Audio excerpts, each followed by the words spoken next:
जय महाराष्ट्र, जय खानदेश. मी जया. 10 ते 6ची मजदुरी केल्यानंतर आता हा मजदूर घरी आला होता आणि घरी आल्यानंतर म्हणलं चला आधी फ्रेश होऊया आणि चेंज करूया.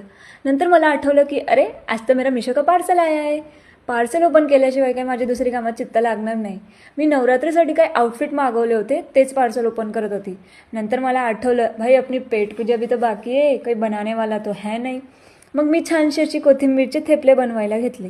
आज मी एकटीच होती म्हणून मी जास्त काही बनवलं नाही, फक्त थेपलेच केले. आणि थेपले खाऊन घेतल्यानंतर मी जेवण वगैरे केलं. माझ्यात एवढी एनर्जी आली शक्तिमानसारखी की मी रोबोटच्या स्पीडने सगळी किचनची कामं आवरत होती. आणि मग मला आठवलं की एवढी स्पीड जर मी मम्मीकडे दाखवली असती तर अजून 2 वर्षाची बुकिंग थांबली असती.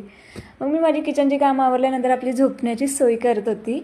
लाईट वगैरे बंद करून छानशी आमचा हा जो फोटो फ्रेम आहे तो चालू केला. मी झोपते, तुम्ही पण झोपा. भेटूया पुढच्या व्लॉगला.